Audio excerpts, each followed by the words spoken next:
a good way to look at it. Also adding Rashid Shaheed to the run game and jet sweeps and reverses, that's been a huge part of the evolution of the Seattle Seahawks. And so now with this team going forward, that's more of a load on Kenneth Walker III, and I expect Rashid Shaheed to be involved in a quick passing game that can add to the game. Of the divisional round in the playoffs, Josh Allen and the Bills versus the Broncos on Saturday. We're going to pick it up in overtime. The game is tied at 30. Josh Allen firing a deep ball to Brandon Cooks, but Jaquan McMillan comes down with it for the interception. Ball coming loose. Cooks able to roll over. McMillan has it. And unbelievable. Look at this. A little somersault action. He's got it, though. All right, so Bo Nix and the Broncos now with a chance to win it because we are in OT. Nix trying to find Cortland Sutton downfield. The pass incomplete and a flag is thrown. Karen Johnson grabbing the arm there of Sutton, and it's called for pass interference. Okay, Dan, that's some good analysis. Next play, Nix takes it, scrambles for a loss of 2. That is the play that Nix broke his ankle on. Ooh, you see it right there. He's in some pain on the sideline, but you still aren't thinking it's that serious. Look at him, he's like, oh man, what just happened? Okay, Nix is still in though. Launching it downfield for Marvin Mims Jr. Another flag is thrown. The Broncos now at the 8-yard line. Will Lutz on to kick it from 24 yards for the win, and he nails it down the middle. The Broncos win 33-30. And that was the good news for Bo Nix and company, but then the bad news comes down that they lose their quarterback. I mean, we've talked about this so much. It's still shocking every time I think about it.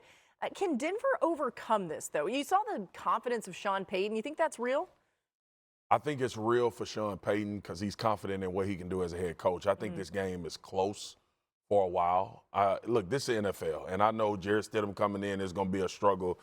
The New England Patriots defense is playing great right now. Ooh, yeah. They're doing a phenomenal job, but there's also some issues on this New England Patriots offense, especially with protecting their quarterback. So I think it'll be more elements to this. Jarrett Stidham will have a plan. Sean will put a plan together for him. But I think this will be close, and then as the game goes along, you'll see the New England Patriots start to pull away because then it becomes about making plays. D.O., you know how it go. Yeah. As a defensive guy, them first 15 is hell. I don't care who your quarterback is, right? And you don't know what plan the team is going to have for Jarrett Stidham as well. So there's a lot of figuring out going on initially. I think the game will go that way. I think it'll be close, probably more than comfort for the New England fans, and then they'll pull away. Yeah, can they run all their RPOs? This is a big 4x1 RPO team that the quarterback hands it off. He kicks it to the perimeter. Those are very difficult to operate at a relatively crisp level, you know, and you got to be able to efficiently see things at the right time. Can they move the pocket? That was a huge part of this game. It's kind of a huge part of what they do, intentionally get the quarterback on the edge and allow him to be aggressive down the field. The other thing is, this young man makes plays with his legs. He is not hesitant to take off and go be a playmaker, and I don't know if Jarrett Stidham's got that in his. Jarrett Stidham has that in his game, so I think those are the huge question marks from the Broncos side. Can they do that? And from the Patriots side, what are you getting when you play against them? Stidham's last pass attempt in an NFL game came in 2023, Week 18. It was intercepted by Trayvon Merrick versus the Raiders. So that was the last time we'll see. Why was the decision made to fire Sean McDermott in Buffalo? Laura, for all the success that he's had, 5 AFC East championships, all these trips to the playoffs in 9 seasons, including over 100 wins, they could not get where they wanted to go. They could not get to the Super Bowl. And here we are in a season where the New England Patriots in their own division are playing a game Sunday to try to get to the Super Bowl, and the Buffalo Bills were thwarted again on Saturday against the Denver Broncos in the divisional playoff round. And they just felt like they needed to do something to shake it up in Buffalo because what they were doing wasn't getting them over the hump. Time will tell whether this was the right decision and the right move to make. It will be largely based on who they hire as a head coach and the results they have in the future. But they just felt like to get to the next level, they needed to shake things up and make a head coaching change. They fired Sean McDermott today, and they promoted their general manager, Brandon Beane, to the director of football operations as well. So he gets a bump up in title, while Sean McDermott now goes into the pool of candidates available for the 8 teams with openings to go higher in this hiring cycle. Yeah, we'll spend a lot of time this week on this show talking about where Sean McDermott may go, and maybe this happens quicker than you think. But 8 seasons into his NFL career, Josh Allen's career record in the playoffs stands at 8-7.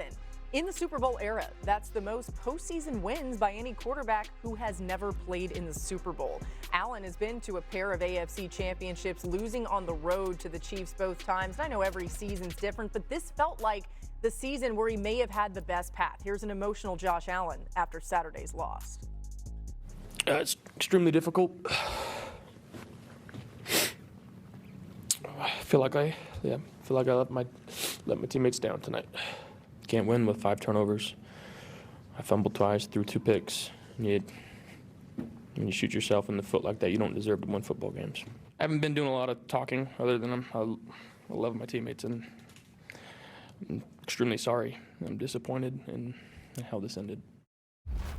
As we look back at the McDermott-Allen years in Buffalo, RC, how do you assess blame for that duo never making a Super Bowl? I think the blame goes all around to both of those individuals and the entire team. And I also believe that Josh Allen is 100% the reason why Sean McDermott isn't there. And it's not about Josh Allen's faults. It's about that organization's belief in Josh Allen. They believe they have the best player in football. And so to them, if you have the best player in football, it should result in rings. And the fact that it hasn't is an issue.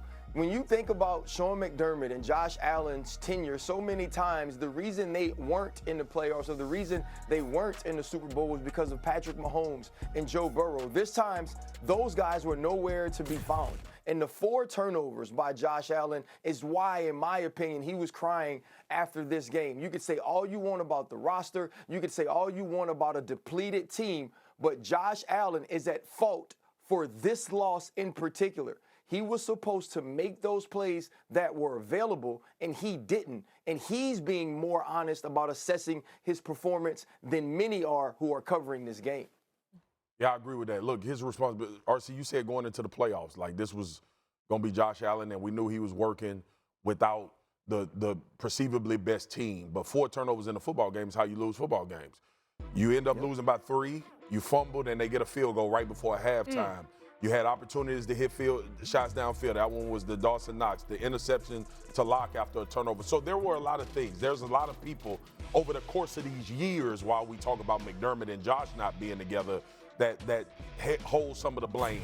I also think Brandon Beane holds some of the blame as well. So it's not just that, but this seminal moment, and when you get to this inflection point and you come off a game where he turned the ball over 4 times, and we talking about last year's league MVP, then he should feel responsible for this loss that the Buffalo Bills had against Denver. A lot of conversation around Brandon Beane. Mina, what kind of roster is the next coach walking into with the Bills? A very flawed one, which is, again, why I'm puzzled by the promotion combined with the firing. I think we would all agree outside quarterback, your next 3 most important positions, maybe receiver, offensive tackle, pass rush. The Bills, have good tackles. They desperately need a playmaker receiver. This is a pass rush that was 27th in pass rush win and came up short in the postseason. So you have to address the 2 most expensive, valuable positions because they've fallen short. And then I think elsewhere, the roster is aging on defense. A lot of holes, a lot of good players, not a lot of great players. And yeah, that's, to me, what makes this all the more puzzling. Yeah, the head coach or the next head coach is going to have to figure out a way to not take a step back, but finally get over that hump. We've talked about this. It's very similar to Baltimore. You're trying to get a coach to take that one final step that is the hardest step to get done. And I remember saying this last year. I think the hardest thing is going to be getting this group to pick themselves up off the ground again. Again. Like this. Yeah. That was a heartbreaker. But it's the same thing. And I would agree with RC. You know, Josh hasn't really been the focal point of why the game ended the way that it ended in the playoffs. There's probably 4 or 5 plays in this game that Josh is going to sit there and look back and say, good God, I wish I had those back because they were critical and kind of swing the game to be a loss.